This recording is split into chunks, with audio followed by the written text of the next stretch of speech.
Welcome back to the Cinema Sessions. My name is Keith, and as always, I'm joined by Seamus. Hello, guys. Today we're talking about Virtuosity, a 90s sci-fi thriller where Denzel Washington faces off against a virtual reality serial killer who's basically 180 serial killers mashed into one. Because why have one villain when you can have an entire army in one CGI package? Russell Crowe is terrifying, Washington is stoic as ever, and the movie tries really hard to be deep about technology and morality, or at least it thinks it's deep. So the question today is simple. Is this a forgotten gem of 90s cyberpunk, or just a very ambitious mess that somehow got made? I think that's quite the bait we've established for ourselves there, yeah. Okay, this was my suggestion. Yes. And I come not to bury this film, but to praise it. However, it's... What? I think it's decent. I saw this when it would have come out. Like, I didn't see it in the cinema, but... This is like 95 or something, is it? Yeah, so I think 96 or 7 I would have been watching it on TV. And honestly, well, I'll talk a bit about how I think if you take it on its own terms, like the story hangs together reasonably. And this is what I mean now. I've said in past episodes, I am an action fan. Mm. And this film has the action in it, I will say, is solid and well done. Actually, quite well done, I would say, the action. And the plot moves along relatively okay for me to be plausibly in a certain way, in an enjoyable way. Is it actually any damn good? No. It's hard to say yes. Let's just put it that way. But I enjoy it, I have to say. And I if you're looking for me to be like, well, actually, no, there's nothing deep about the film. Right. I find it enjoyable. I'll just start off with this, right? Which came out first, Demolition Man or this? Demolition Man, yeah. Okay. Oh, Demolition Man wipes the floor with it's very hard, because I found myself thinking this the whole time watching this, especially the second time going, it's very hard to try and sell somebody on Stallone and Snipes being better actors than Washington and Crowe. Yeah. But for some reason they are in this context. Yeah. Well, actually, there's two preambles I have to this. So I have my usual spiel here just for anyone. Virtuosity is a science fiction action thriller from 1995, directed by Brett Leonard and written by Eric Berndt. Starring Denzel Washington, Russell Crowe and Kelly Lynch, the film is set in a near-future Los Angeles where virtual reality technology is used to train the police. When a sadistic AI program made up of the personalities of history's worst serial killers escapes into the real world, former cop Parker Barnes, Denzel, is released from prison to stop it. Barnes must track down the increasingly unhinged digital criminal, Sid 6.7, before the city descends into chaos. The film has a 5.5 rating on IMDb with a Metacritic critic score of 39% and a user score of 5.3. On Rotten Tomatoes, it holds a critic score of 31% and an audience score of 32%. Virtuosity grossed approximately 37 million worldwide against a budget of around 30 million. And on a personal note, folks, all this talk of AI killing us when we've forgotten about the silent killers, virtual reality, fax machines and pagers. Remember them. Now, okay, I did come here expecting... when I rewatched it for this, I was like, oh God, I have an uphill fucking battle here. Now, I have quite an extended thing to read out here, but I think it's worth mentioning. Now, this is more freely available than you might think. A web page that I really used to follow every day called the AV Club used to do these series of interviews with actors, typically kind of character actors called random roles, where they talk to them about the various roles throughout their career. They did one with Kelly Lynch, who's in this film. It's actually the interview where this is kind of a famous story. So she's in that movie Roadhouse with Patrick Swayze. So this is the story. This is the interview where she told the famous story of every time Roadhouse is on TV and the scene where she has sex with Patrick Swayze is on, either Bill Murray or one of his brothers calls up her husband and is like, hey, Patrick Swayze's banging your wife on TV. And as she says, when it's on a marathon like 3 times in a row, they'll call her up every time. It's often told it's just Bill Murray does it, but it's Bill Murray or 2 of his brothers who are both in Scrooged, actually, if memory serves. So they ask her about Virtuosity. Now, it is a bit long, but all of it I find very interesting. And again, it makes me defending this film even harder. But they ask her about Virtuosity. Okay, this is all Kelly Lynch. That was such an interesting experience. I learned so much from that movie. First of all, the Denzel Washington part was a role that was written for Mel Gibson, and it was a romantic role. He played a character who was in prison for many years, and he gets out and hooks up with this computer forensic specialist who finds bad guys on the internet, and they pursue this guy as a virtual reality kind of creation. And Denzel decided, pause, well, we all had to audition with him, which they rarely do anymore. They usually just put the two biggest actors available for a part in the movie together, whether or not they have any chemistry. And if you find out on one day that they don't, then it's like, whoops. But for Denzel and I, it was very charged. It was really great. We really connected. It was really sexual, funny. We connected intellectually. Pause. Everything was working. They were thrilled, and it was a wonderful script. But when we showed up for rehearsal, Denzel, and then it's written here in parentheses, hesitates. We had kind of an inexperienced director, Brett Leonard, who I think had only done a few movies before that and really didn't have much experience with big movie stars. And when actors feel like there's not a captain of the ship, they can feel like, I have to take this project under my wing and I have to fix it because no one is minding the store. That's the kind of feeling Denzel had, I think. So he took the script and rewrote it and decided that my character wasn't really so much of an expert, but worked at a company and had a child who would have a bomb strapped to her back. So I would be some sort of hostage, a child in jeopardy thing, which I absolutely hate. And there would not be a romantic relationship between these people. Even though this man had been in prison for many, many years, he didn't feel any connection to women when he got out, or at least not any women that we see him with. And then he took half of my part and incorporated it into his dialogue.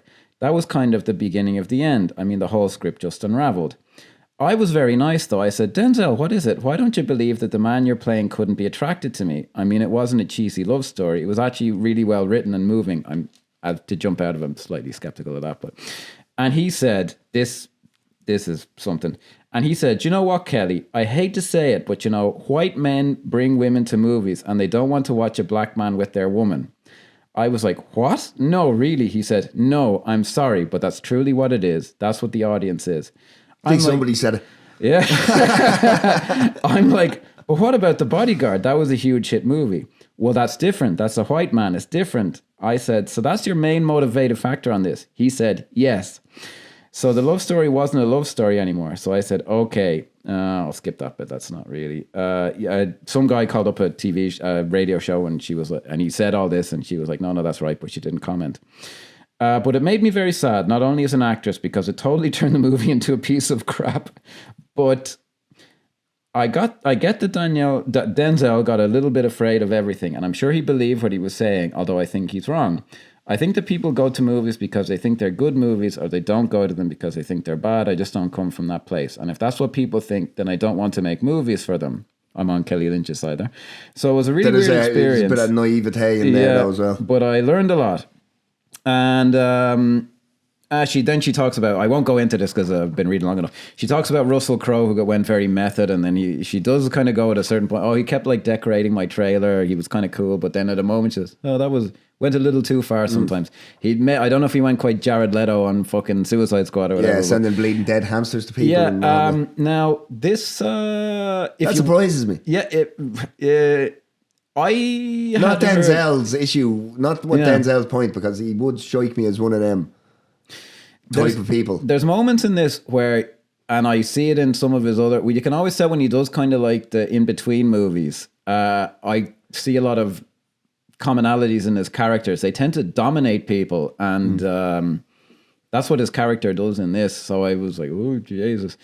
And he doesn't do that kind of shite now in Spike Lee movies or any of this. He has his persona as an actor, but he's had relationships with white women in Spike Lee movies and all this, and obviously the guy now.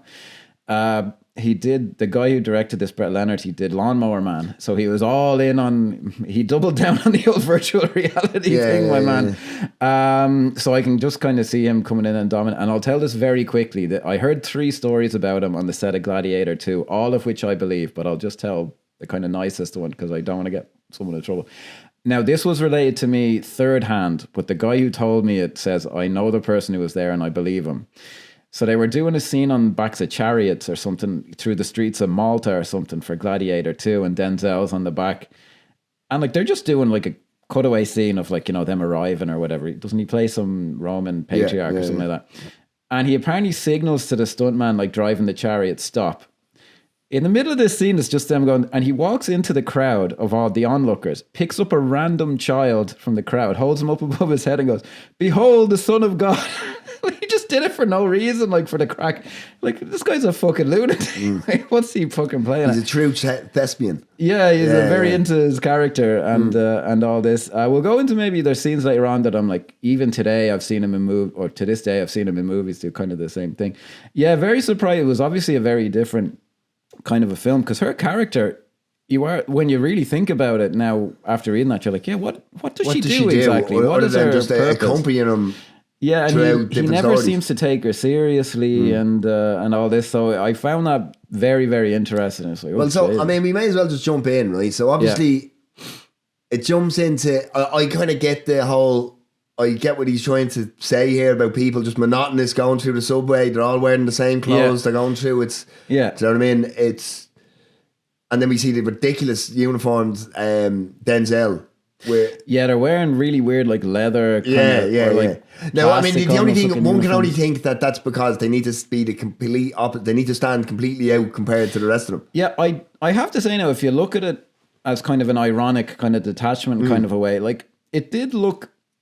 Most of it was done through practical, like just getting the extras all wearing the same clothes and styling their hair a certain way. I was like, that does kind of have an uncanny kind of an effect. Yeah. The uniforms were a strange choice. Yeah. Unless you're thinking of like aping what PlayStation 1 video games look like, which it did fairly well, I suppose.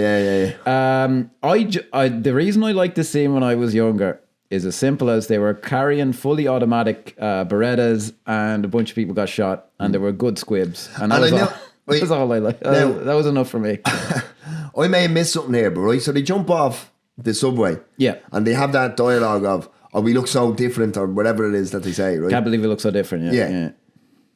And then out of nowhere, Denzel just goes, like he's after seeing he's a deer who saw something and starts running. He sees a symbol. He sees a symbol above the restaurant. Yeah, like it is kind of ludicrous. So I've already detached from this film. You've probably already switched off. Yeah. It is. He always plays a guy, and when he's a brilliant actor, and he's so charismatic. The fact that he just kind of bulldozes his way through this, you could maybe go, that doesn't sound like the most pleasant experience, but he plays compelling characters because I think it was called All the Small Things or something like that. It was some serial killer movie with him, Rami Malek, and Jared Leto.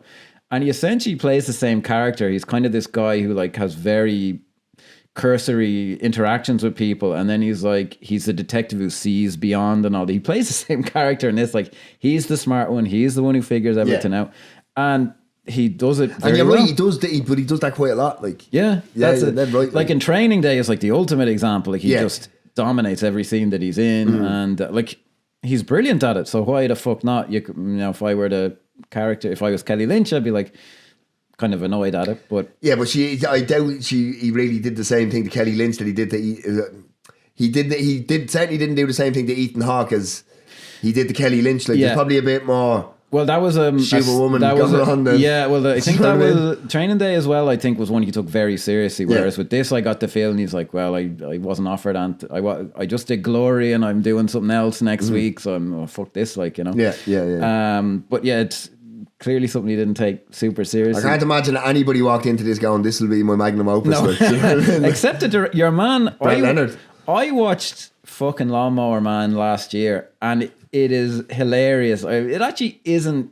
If you kind of get on its wavelength, it's okay. But like the movie, they keep saying virtual reality, like we talk about AI today, as if it is like this game changer, like, and it's going to open up the human mind. And I'm like, sure, even at the time, no one fucking believed that. You'd just be like, oh man, it'd be great for video games. Imagine that's playing what I was going to say, Doom. because I mean, a lot of the themes in this are definitely around tech fair and we're leading up to the millennium when this comes out, and it's all kind of what we don't know what the future holds. Yeah, we're all very afraid of it. It's like when you watch. If you watch adverts from the papers from 150 years ago when they were installing electricity lines, and it's like people wrapped up in them, and it's like, you know what I mean? That's this strikes me as all the worst kind of fairs that aren't happening. Yeah, it has that kind of a time capsule vibe. But I watched this and went, AI is a bubble.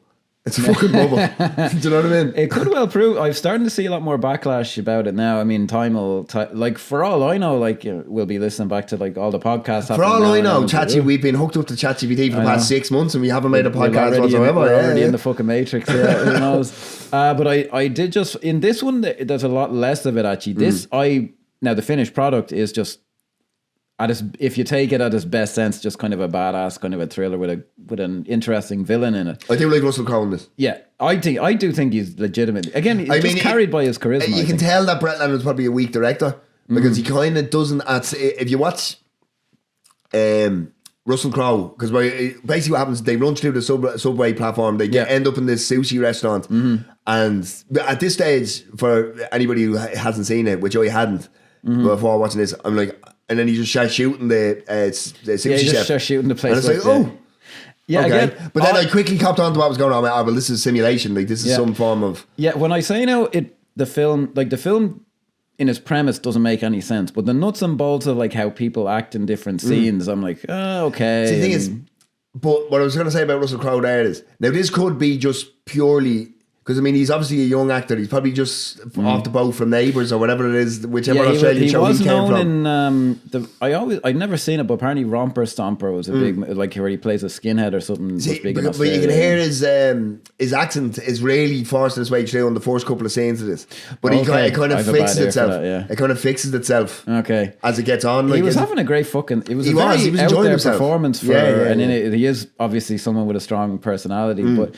I did just like... And Jesus Christ, just to point out as well, when you look at him, he looks like at times in this film, he looks like he's cut from granite. I know, and you look at the poor cunt now, like, you know what I mean? And it's like, he's like Wayne Rooney when he retired from football. Like, he just turned into a fucking gelatinous... I know, he does seem to have a thing with the weight, all right, yeah. He's in... What's that movie? The Man with the Iron Fist, and I think he basically filmed that as a cameo on his downtime, and there's like a few wide shots in it of him, and you're like, oh Jesus, man, like maybe fucking he's heavy now in Pope's Exorcist, but like he was even like you are like, what's that one there where he was aggressive when he was chasing a woman around all day? Oh yeah, it was not a fat suit or something though. Is it? I don't know. Think so. Jesus, I don't know. I know the film you're talking about. I didn't see it. It's a great film. Sorry, I'm not hitting the yoke, but no, I didn't see that in the cinema, and I remember going, oh Jesus, he's really let himself go. But I've never seen. I don't know that was a fat suit, or I just assumed it was. Sorry, Russell. I have to say, I went into Pope's Exorcist being like, oh, what a piece of shit this is going to be. And I have to say, he just won me over. He actually plays it as an Italian, which I wasn't. Yeah. But there's a scene in it where he's meant to be like this big swinging dick. There's a bit in it where these nuns walk past him in the Vatican, and he like flirts with them when they go to. And I'm like, all right, I'm in. I'm sold. This film may be terrible, but at least it's fucking and having a bit of. He's done a bit of that now. He's kind of jumped all over the place, Russell, now in the last few years, and he's making a few B movies and a few. He strikes me as one of these guys who it depends what day you get him on. And you hear stories. Apparently, now I haven't seen this yet, but Nuremberg.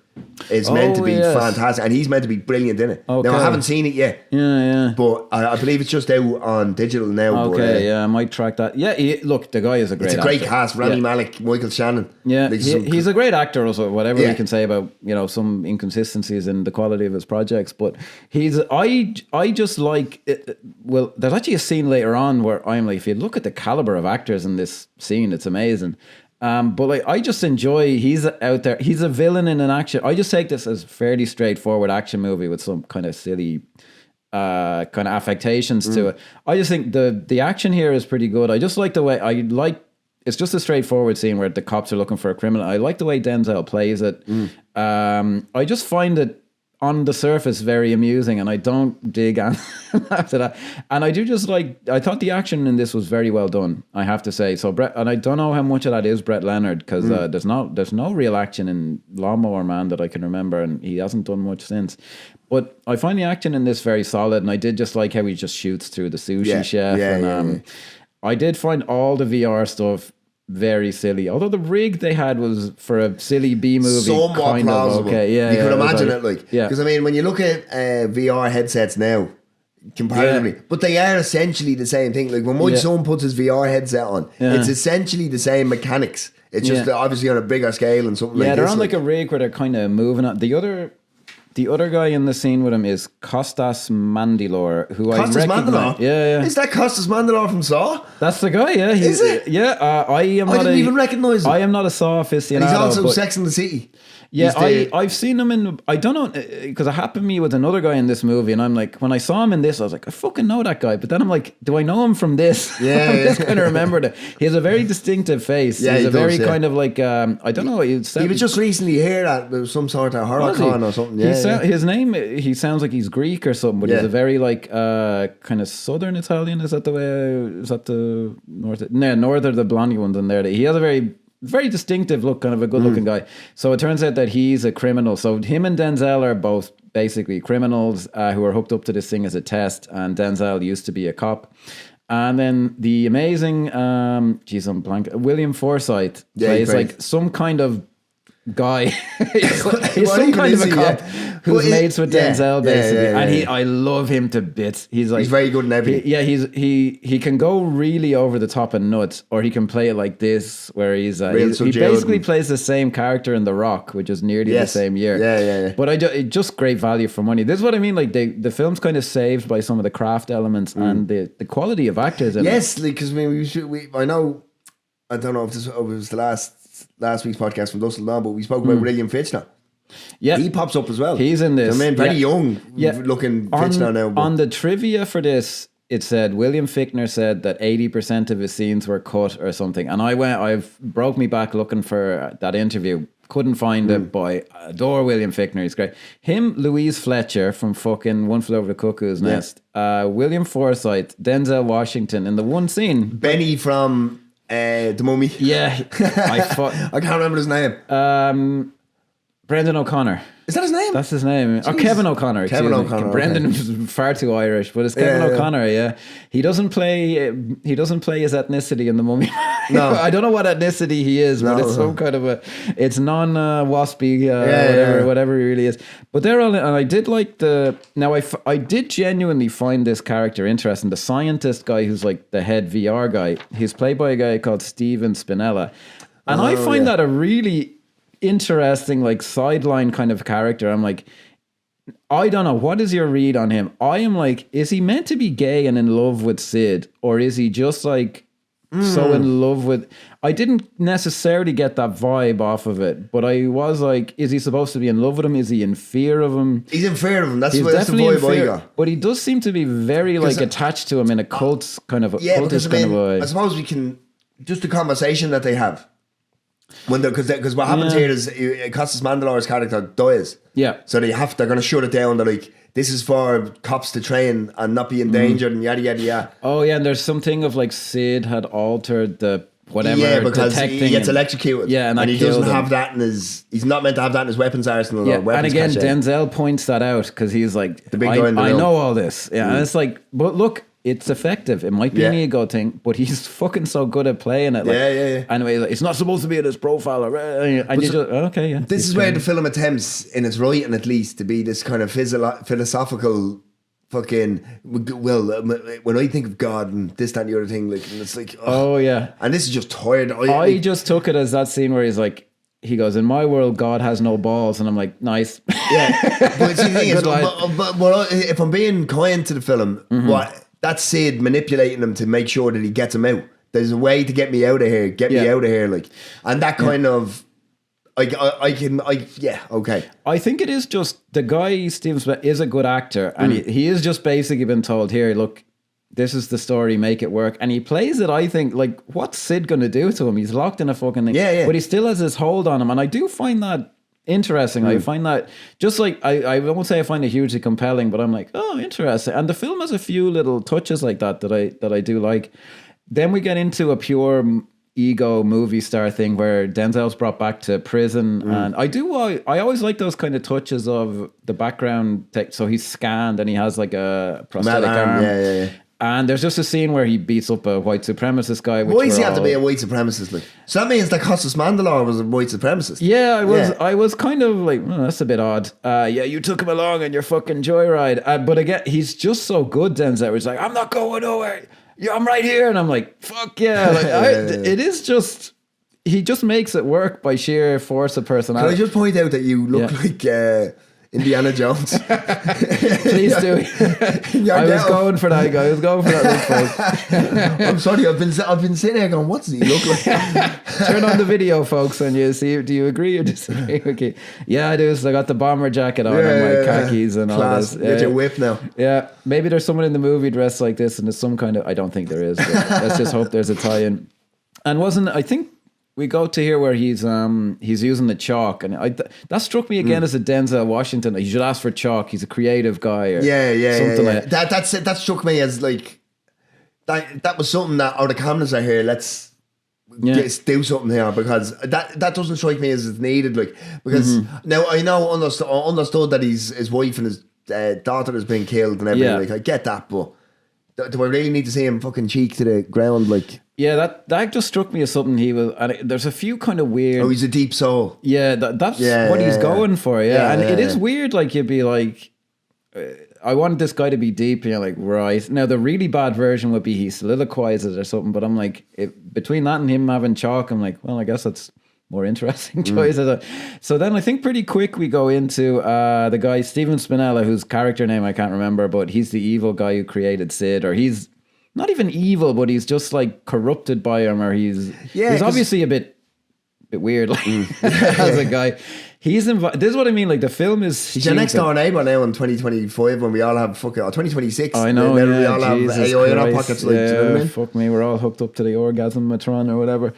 He's invited Kevin J. O'Connor, who is Benny from Mummy, who is just amazing and everything. He's very good. One of those guys He's not one of these people that you'd put in like a fic or that you'd see in things and go, no. I just happen to recognise him from. No, he is. Like, he's always, and he's great in this. Now, this is what I mean. Benny in the Mummy is a great character. Yeah. He's brilliant. Yeah, I love those movies. But he's very good in this because I mean, obviously he's just playing that creepy, because he's watching the female version of Sid, basically one of the AIs, like Sheila or something, isn't something it? like that. And the guy is just essentially like. Now, this is what I mean. The movie is stupid. Like, the idea is it's this creepy incel kind of a guy, and like he's invented this completely revolutionary technology that makes the whole thing work.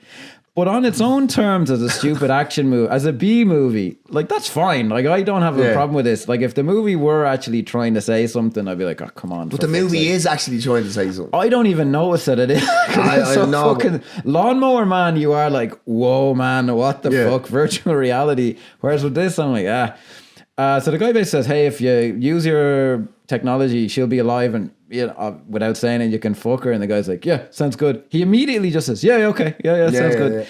Yeah. I was like, you're a little naive there. And then the guy, this is what I mean. This is a bit where you're like, is he actually in love with him? Because he starts talking to Russell Crowe when the guy's like probably still in the fucking room. Yeah. But look, for brevity's sake. And Russell, I think this is the scene where he says, in my world, God's got no balls, something like that. And Crowe is just having a great time, and he's very charismatic. They just luckily happen to cast. And he's clearly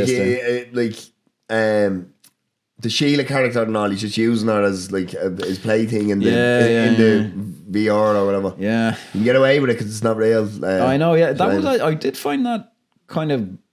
Genuinely, like a little. Like, why don't you just kill me? Where he bends her over on the thing and all this, and like the way he's taunting the guy. Like, there is a sexual thing between him and the guy. Like, I don't mean to say like it's saying anything, but I do just think there is some weirdness going on there. And I don't know that the guy was playing it like he wasn't in love with Sid.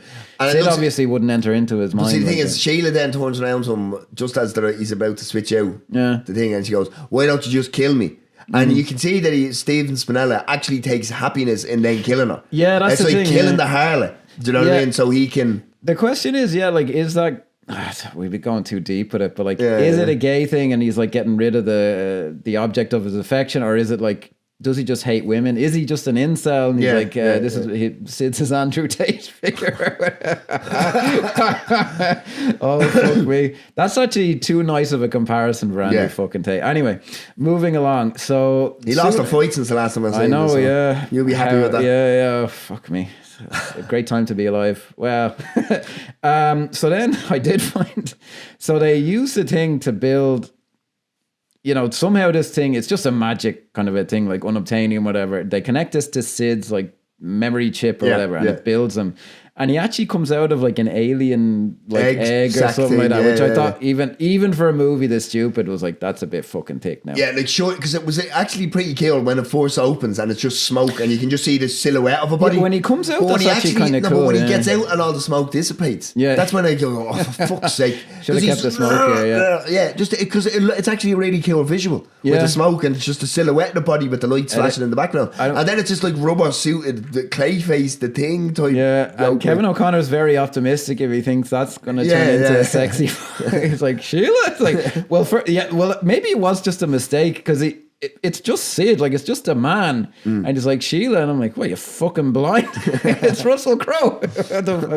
And then doesn't he just like choke him or something? I found that a little underwhelming. But there was a nice little bit, he's like, whoa, gravity. Now, it should be pointed out here as well that Kevin O'Connor has pointed out to Stephen Spinella that the body heals via glass. Oh, yes. So if it's damaged, you just rub your hand along glass or whatever, and then it's going to heal you. I did actually, the scene where he explains it with the snake, I was like, that's okay. Yeah, it was bad. Yeah.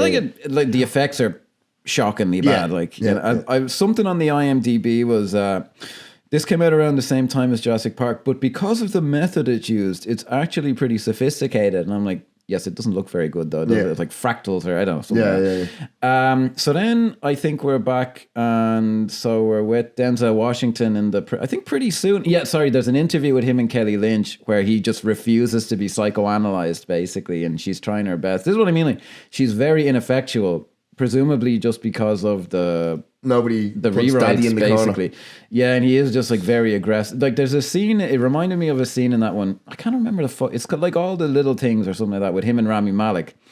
And he plays like this kind of disgraced, Denzel plays like this kind of older disgraced detective, and Rami Malek's the city guy. And there's a scene where Rami Malek is like, wants his help with a case, and he drives up beside him and he's like, hey, come on. I've seen this. Yeah, he says, hey, come on, you can buy me breakfast. And the scene was written as like, you can buy me breakfast, and Denzel gets in the car.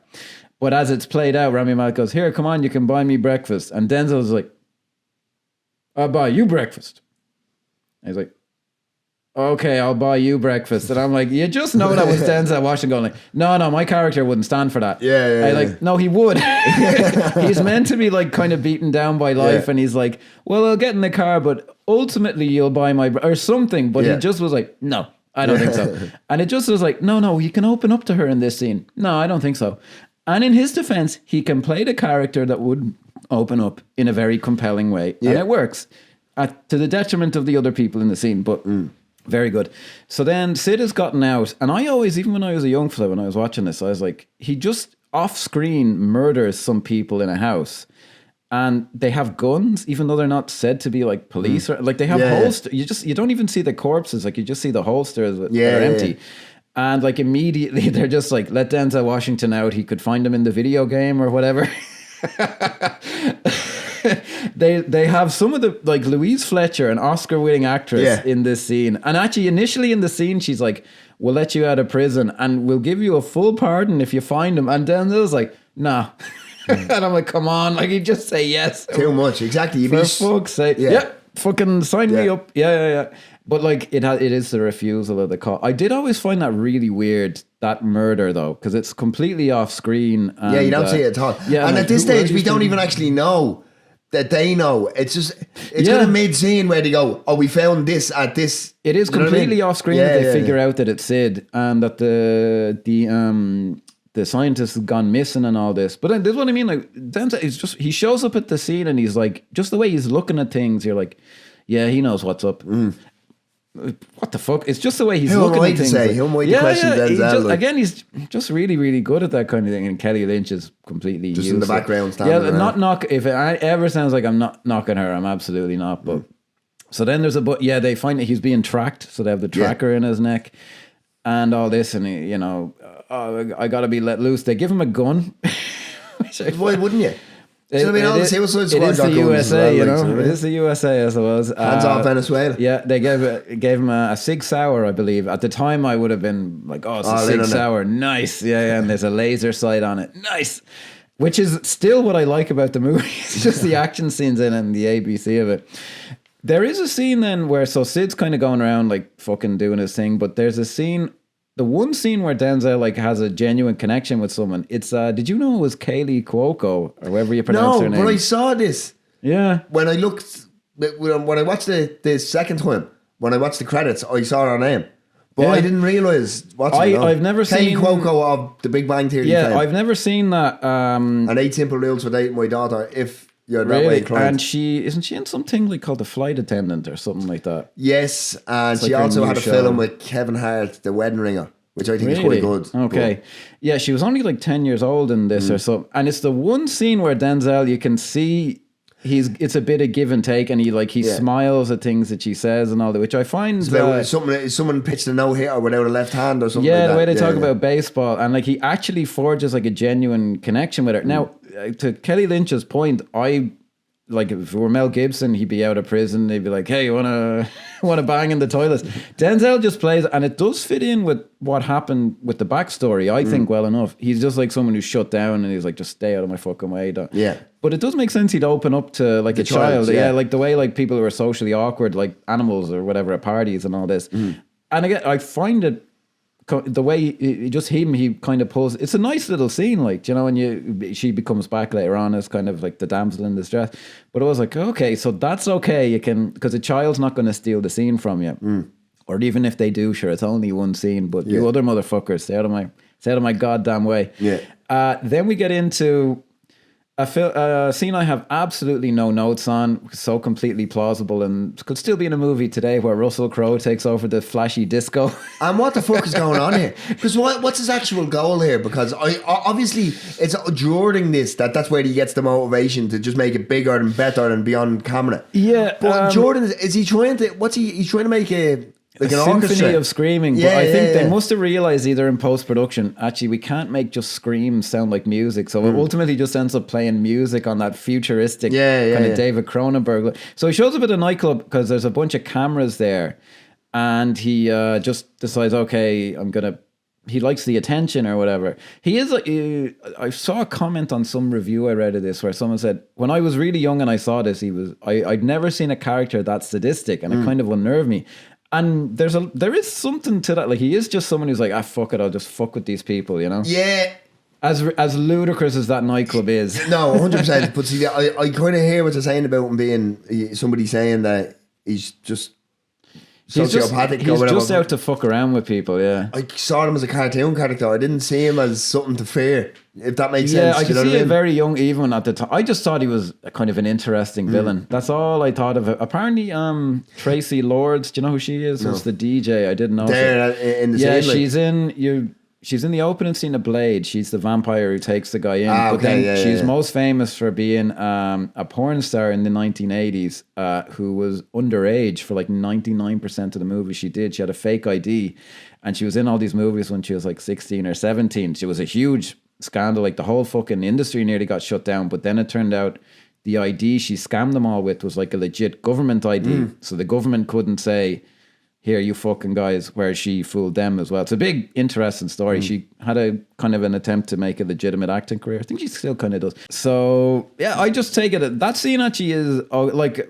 some of it's like the way he takes the guy's suit and the way I just find it went on too long, I thought, this time now. I gotta say, I was like, they're kind of milking this a bit. Yeah, it is, because it's all kind of, it's the same stuff repeating, but it's recycling within the scene. Like, yeah, it doesn't really go anywhere. It's just like... Now, then we get up and again, Denzel... Can I just point out, I think this is... I'd have switched it off if it wasn't for this. Right. At this that point. Yeah. Okay, well, I remember then...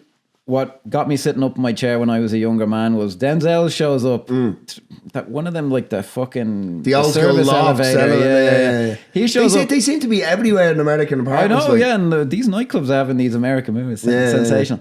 What I liked was, and it's as simple as this: Denzel shows up and just starts blazing away, and he shoots like they don't spare on the blanks, they don't spare on the squibs.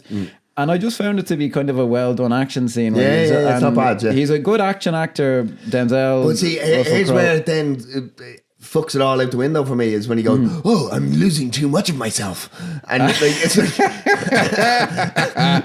Like, what? Fair enough. Because you've just taken a really cool action sequence, like where he's just popped up, no talking, no bullshit, just bang, bang, bang. And the next line is, "Ooh, I'm losing too much of myself," and he has to go off running. Like, and it's Fair just enough. Is it here where it kind of turns into a car chase and he's like eating the glass and all this? Yeah, that's cool. Now, given what, right, if I bought in that he needs glass to regenerate, that's pretty cool. Yeah, but that's if I bought in that.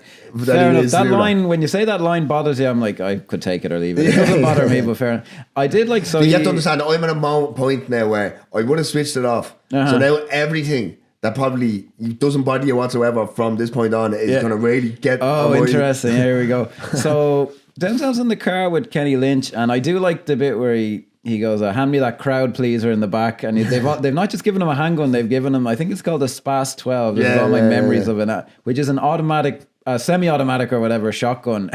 And again, young me would have been like, fucking nice. And I noticed this now, this is very common in 90s movies because they were more kind of grounded than stuff today. You don't see this scene a lot. When they needed a chase scene to end, they would essentially just have someone jump, or like they go behind a train, or they run around a corner, and then the good guy looks over and you see their point of view, and there's like, they could have gone 3 different ways, and then the good guy just goes, and then cut. Whereas like if the movie wants it to keep going, and realistically you'd just be like, well, there's a murderous lunatic out there and they're quite close, I'll just chase him. But they just want the scene to end, and you're always like, oh yeah, fair enough. I'm not really knocking it, but I do notice it now in older movies, like they just go, and you're like, okay, well, guess it's the next scene. So I think Denzel is being given grief in the next scene, but this is where he figures out that the guy who murdered his family is in Sid. Yeah. And this is the real Denzel. This kind of popped up, because it's going to make a thing of from here on out that it's all these different versions, and it kind of with really cheesy animation. And it's kind of just shoehorned in.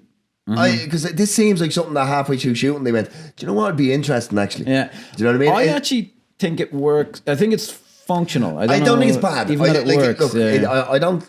Well, exactly. I don't think it's bad. I'm not sure if it completely sold me on works. But I just don't. The reason why is because it just feels like. It was if there had been just a line at the very start of Steven Spinella going made up of 100 and whatever. That's it. That's all you need, and then we'll deal with it when it comes to it. Yeah, you don't have to flesh it out at the start. Like there is some prime 1990s movies having no clue how computers work with the fucking all the heads and all the but all the futuristic, right? And they're still big. Nobody knew what it's they go flat screen on it. Yeah. Now in this movie, the ultimate Denzel scene happens but look at so there's Kelly Lynch, Louise Fletcher, William Fichtner, who plays like the owner of the company. They're in William Forsythe's office, and Denzel Washington, like what a cast. Taught us not to trust Fichtner. That's true. Yeah. Are you thinking of Ronnie Cox? No, I'm thinking of he's the character he's playing, like that type of... excuse me, that... you're dead right. So he's the equivalent of Ronnie Cox. Yeah. So this is the scene where... and he does this in a lot of his movies, Denzel Washington. He's like, it's... whatever the guy who killed his family is, Sid points it. I know. That's how I know. Is that I know. And he's always saying... There's that scene, that movie he has with Chris Pine... Unstoppable. He nearly says the exact same thing in it, because Chris Pine fucks up their workers on a train, and he goes... Now, you see, we're about to turn this corner. You see, now there's 15 yards between each cards. Don't ask me how I know that. I just know that. He does have this thing where he's like, I'm the guy. I know everything. But like, he makes it work. I keep saying it, but he keeps saying you're right. No, you're right. Because if it wasn't such a commanding screen presence, you'd be like, I don't believe a word you're saying. When Steven Seagal does it, you're like, oh. I remember there's a scene in a Steven Seagal movie. I think it's actually one of the good ones where he's fighting like the Jamaican gangs or whatever. But there's a scene where like he has to go talk to this really good looking, like the best looking girl in a nightclub because she's the villain's girlfriend. You start hearing a Rastaman voice. No, he walks in and she's like, oh, who's this guy? And I'm like, come on, like it's there's like 50 guys in there better looking than Steven Seagal. Like, come on to fuck. But when Denzel does it, first of all, if he did that scene, you'd be like, yeah, of course you'd be looking at him. And then he knows what he's good at and he pulls it off. I do genuinely think, and when I first watched this, I did like the movie a lot more, because at the end of the scene they go, oh, he's evolving, and Louise Fletcher goes, into what? And then it cuts to the fucking Staying Alive by the Bee Gees. But I just think he pulls it off. I'm just like, all right, fair enough. That's funny. I just found that funny. Like the way the guy gives him the high five and he's wearing the and he's looking at glasses. his hand and he's like, what? Yeah. Look, like I said, Russell Crowe, I don't hate Russell Crowe in this at all. I think he's having a lot of fun. Yeah, that reminded me actually of a scene nearly in The Pope's Exorcist where it was after the scene where he's flirting with the nuns, but it's the scene where he's talking to the Vatican Council, and just by sheer force of movie star charisma, he like makes the scene work. And I'm like, that scene should be ridiculous, but because it's Russell Crowe, you're just like, oh yeah, fair enough. Yeah. Now, this scene has another interesting element that I thought in the film that I was like, okay, they did, someone was putting a little bit of extra effort into this as much as the film is just a shitty B movie. There's a news report about the thing that he did in the nightclub. And I don't know if you copped this, but the first guy that they interview, I found really interesting. He's like, oh yeah, this guy comes here with like a gun. He's like, trying to intimidate everybody. Oh, it's just like another day, like, intimidation. And they gave this guy like a little bit of a personality, as in like, oh, man, I'm deep. I kind of see through things. I was like, I like that. I did notice that now. I didn't pay much credence to it, but I did notice that they holding him for a while. Yeah, I thought that like they could have just had some girl who's like, oh, he came in. And then there's a guy who's like, he came in and he stole my suit. And the guy he's wearing, the suit, by the way, didn't get hit by the 10 million bullets Denzel Washington fired on. And then And where did he put the suit when he legged it out? Yeah, he was just carrying it the whole time. I remember being like, Jesus, imagine being the actor and you're like, right, you're going to do all this and here's that suit you're carrying. Oh, bollocks, I'm going to fucking carry this. So then he gets the idea to go to do you see him carry it on screen? Like? You see him carrying it, yeah, even when he's standing up when he's shooting. No, I have to be honest, I like that. That's a good, No, I like that. I didn't notice that myself, and like no, fair play. Because I noticed it because I remember thinking that must be annoying, like having to carry it, or the continuity person. Actually, you should be carrying it. So he gets the idea then to go to the UFC, which was not very big at the time, and it's very inaccurately portrayed. There's like 5 people in the ring or whatever like that. I wasn't again. I'm sorry. So he sees that. No, I did see the UFC here. Would have see the way it's on TV. It would have struggled to be on TV. It seemed future. I remember this is some blood sport that they're saying for the future. I didn't even know. I didn't know it existed till it showed up on Friends. See, like when John Favreau's character was into it. So he gets the idea to go there. And again, I didn't think this was this bad. He murders a guy because the guy won't change the channel. And when they show up later, Denzel sees it on the TV. So he kind of cops, oh yeah, that's where he is. So he shows up at the UFC. Now, hang on. Yeah, go Right. Are you going to point out another plausibility issue? Yeah, because like, so I get, right, if Denzel just appears and, right, grand, right, so we're hot in his tail, we're grand. But the time that it takes like for everything to go on, and I'm like, no. It is way too quick. Like, what's going on? It would have taken him a day to figure out that he murdered the guy, even with the video. I know, and then it would have taken another day to go, hang on, what was playing on the screen when he did this? Like, I know. I did like how he really liked being on the camera, and Denzel was like, oh yeah, okay, I can see that. Now is this the point where he starts going, no, it's him. He's taunting me. He knows he's taunting me. It beginning to start. That was just too much. That way, if anything, I've said so far, it wasn't too much for me. But it's banging this drum of. Well, I took it as, I agree, but in a different direction. I always thought like his character sounds like all the people who let him out would be like, put this guy back in. He's gone fucking nuts. Like he just sounded like he's in charge in there, and you're like, okay, but then just you have step into the room here, mate. Then you have Kelly Mitchell. Then you have her character saying, Kelly Lynch, sorry. Saying, oh, well, we don't know, he's the dominant one and all this. And then you're like, all right, you go back into the fucking wherever you came from. I know, she is. She is just like giving nothing to do in this. I know, yeah. No, you're not wrong about that. He does harp on that too much, the Denzel Washington character. Do you reckon that's because based on what Kelly Lynch said, does that mean that it's just an amalgamation of her and his dialogue that's produced that? Good point. Yeah, I wonder. Yeah, presumably she would have been the one saying all of that. Although it does make sense that he would be pushing it too far. But again, like just for plausibility reasons, I know it just kind of annoyed you, but I was like, they would just be looking at him like, here, this guy's gone fucking half cracked, like, and we gave him a fucking gun. Like, what the fuck? Yeah, it is a little. It pushes kind of credibility, I think, on that. But then we got the UFC scene is fine, I guess. I think it's all right. I think I do like one thing I will give, and I don't know if this is on purpose or not, but because as I'm sure you can tell, given how badly I enjoyed this film, the level of research afterwards was not. There's not. You can't find a lot about it. Like that Kelly Lynch thing was the biggest. Like thing. I like how it's kind of shot. It's almost like shot like a Coliseum. Yeah, do you know what I mean? The way it's all really high, they're almost on top of the people in front of them and all. Like that's what's shot really well. That gives me Coliseum vibes, like old school, like. They seem to be going for that, and they're all like chanting together and all this. They were. That was cool. That I give credit where credit's due. That was. Well, what's funny is how popular it is now, and at the time it was. I just took it as like, oh, this is something they're saying. This blood sport will take off, like the Running Man or something. So he gets his hand blown off, Russell Crowe, and that, and then it's straight off from here that he escapes and Denzel's chasing him, and then they think he shot the woman on the train. I think it all happens there. Yeah, I did remember even at the time saying. So Sid gives him like this thing of oh, you're gonna kill me, and then he takes a shot and he misses, and then. They're like, oh, you killed her, and it's like, no, he did it. And then one of the women on the platform just goes, he did it in cold blood. And I was like, well, hang on now, it was fairly hot blooded. Yeah. Like, but not only that, but like William Forsythe and all here is all like, no, and it's all just fucking plot. Yeah, he does it like he is just like, I don't believe. He was like, he doesn't just say, there's nothing I can do. He says, no, I don't believe you. I think you shot her. Yeah, like, Jesus, all right. Like, fuck me. Like, because I mean, even, I don't know if at this point we've gone back now to find the actual, remember what actually happened? How we ended up with his arm and... No, that hasn't happened yet. No, that happens later, yeah.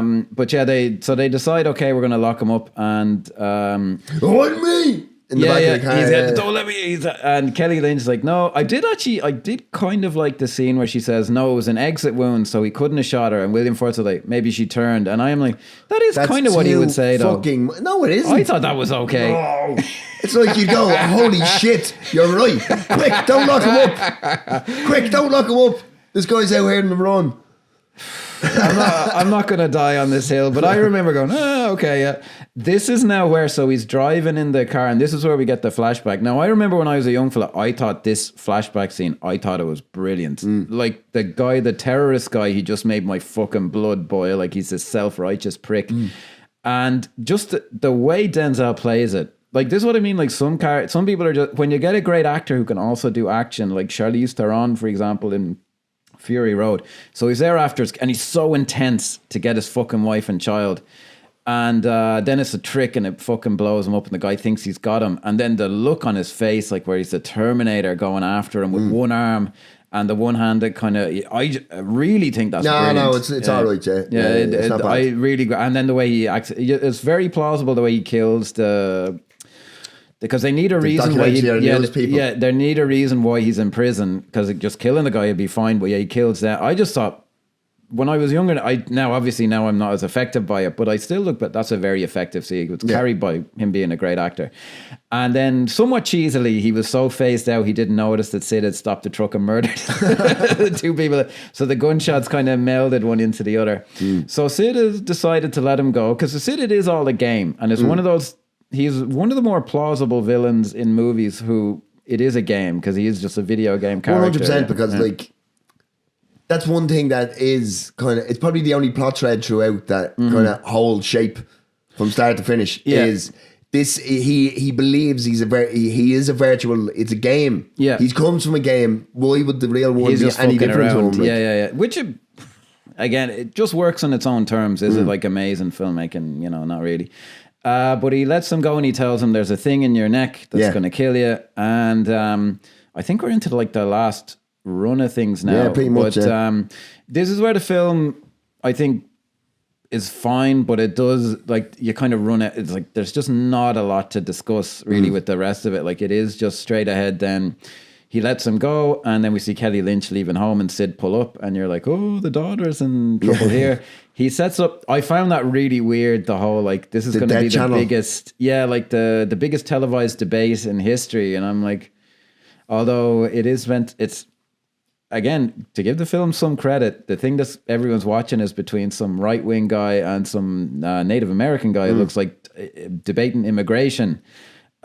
no cult, no cultural relevance significance there. today. The only thing to say now, it wouldn't get as big of an audience as they seem in the movie. It's like it's the biggest televised audience ever. And I'm like, really? But it is the kind of thing that's still talked about today. It'd be online now, of course. Yeah. Back then it was TV. Be on Joe Rogan or something. Yeah, Joe Rogan live stream. They wouldn't live stream it, of course. So Sid goes in and takes all this over. Look, they do the silly movie thing. It is a B movie. He just murdered. You just see him. He's murdered the technicians, and you're like, oh, well, I guess he's in charge now. Whatever, like that's grand. So he turns it into dead TV. if it worked in Scrooge, you know what I mean? Exactly, yeah. And then this is a bit where Kelly Lynch was complaining. So it turns out he's kidnapped her daughter and she's tied to a bomb. Denzel goes after Russell Crowe, and this is the one kind of slightly clever thing. The kind of arsehole scientist guy showed up at the venue for some reason. Yeah, he really wanted to be close to him. So she grabs him, who becomes kind of important later on. Then there's a fairly okay but not amazing scene of Denzel Washington chasing Russell Crowe over the roof, and as those kind of scenes go, it's relatively well all right. done. It's okay. Yeah, it's nothing. You're not gonna go whoa for the 90s. It's kind of stock, but it's well done for that kind of thing. I did like how he kills him. Like he swings him through the glass, and it's just completely chopped him up. And then of course he can just repair himself when he reefs the thing out of his back. When I was rewatching it now, I had remembered it as being a bit clever or a little more confrontational. I thought it just actually looped back on itself without any explanation. But no, he pulls out the thing, and then the scene again, the chase scene does just start again over. Just anyone who's kind of lost. Yeah. They rip out the thing, but then they make Sid think he's in the real world, whereas he's actually back in the video game, which is, okay, it's kind of slightly clever. I had remembered it being a little more like, whoa, what the fuck? I thought it just looped back, but no, they kind of set it up that would happen, but they don't tell you exactly. Yeah. So it kind of loops back, except... Again, it'd probably be more interesting if they had done that. Yeah. Apparently in The Running Man, the original Arnold Schwarzenegger one, they did something like that where you just see him get killed, and then it is revealed, no, actually he's still alive, and they faked it. In the original cut, apparently it was like that, but now when you watch it, well, it's a fake. Okay. I don't know whether it actually really work or not, or just be confusing, I don't know. But then of course Sid he gets the upper hand, and he's just going to kill them, in the VR world, even though you can he just gets really pissed off. But the scene is solved by someone just pulling the thing off Denzel Washington's head, and I'm like, can he not just do that himself?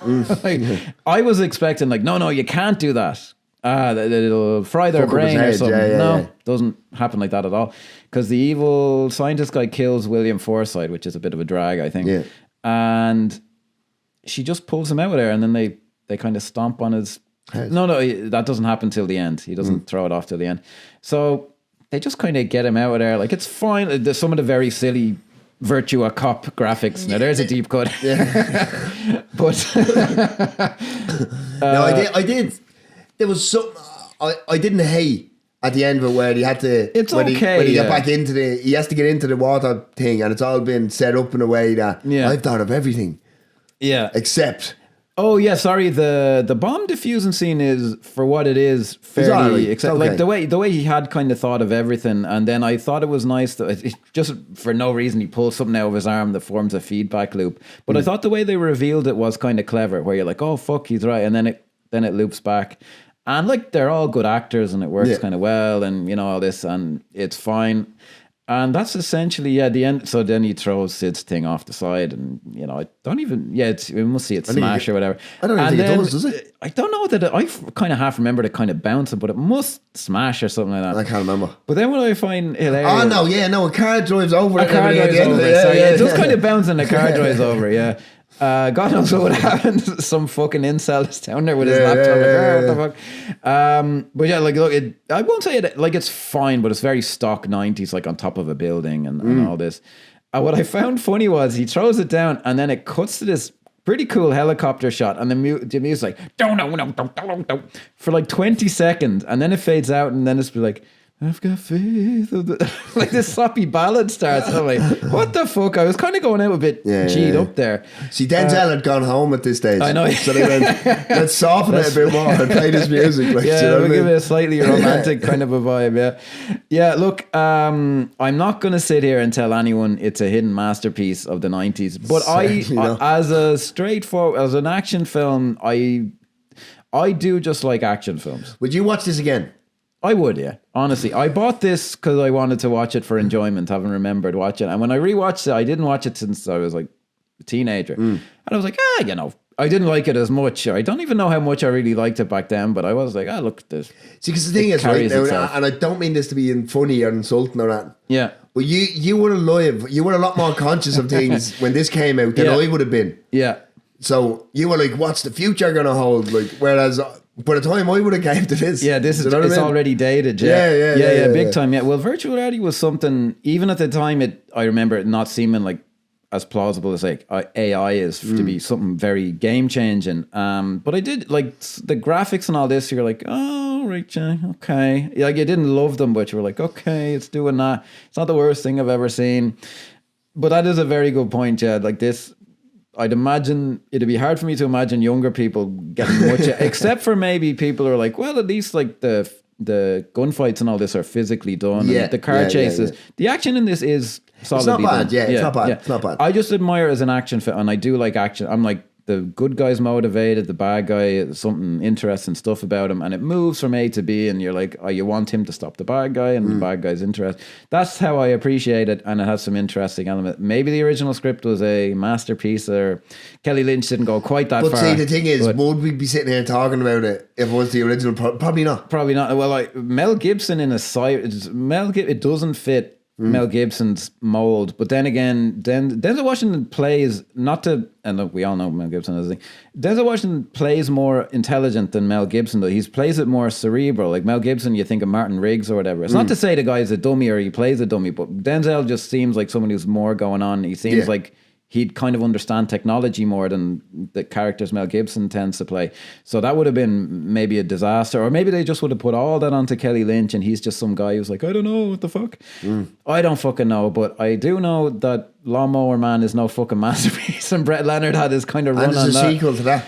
Yeah. The first one, actually... I've never seen it.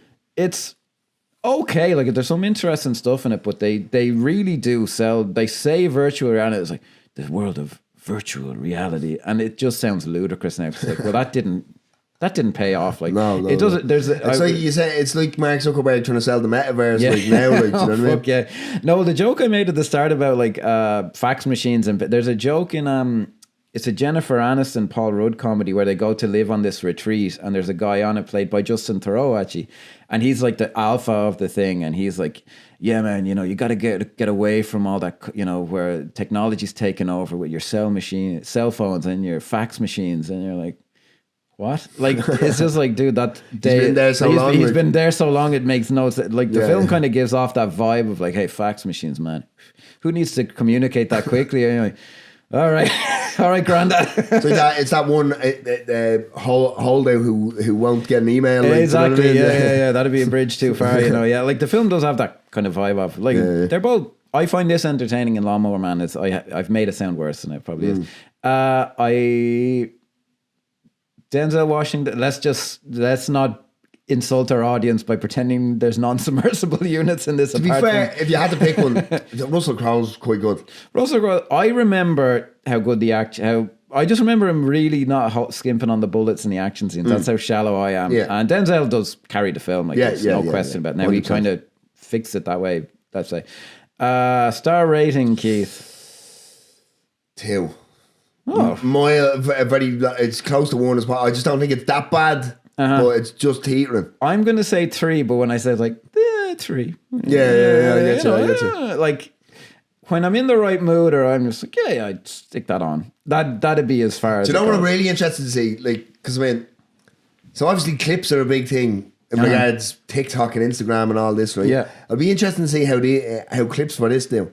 Will people actually recognise it, or will it go the way of upgrade and nobody's actually seen it? I saw some quotes online that made me think it's kind of a secret thing that people my age, for example, like, I thought that was pretty good. Now, how many of you are on TikTok? Well, you need to get onto you need to get onto your email group, right? And you need to go. Yeah.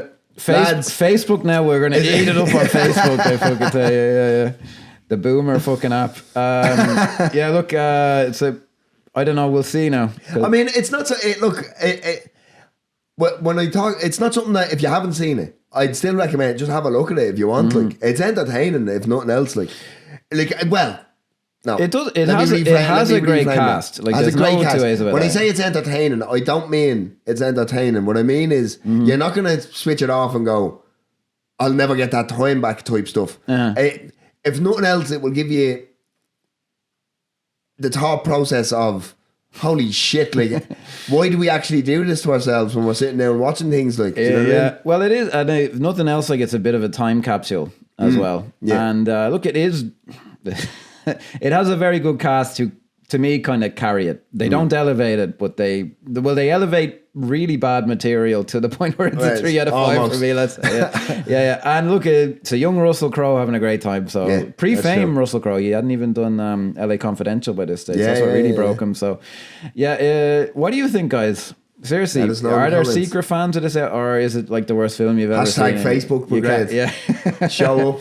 Fuck yeah, get those upgrade numbers up. It's a great film, way better than this. Holy fuck, yeah. Upgrade's actually that is actually like the great version of this, where it's like it combines like the genre with like, you know, kind of a deep.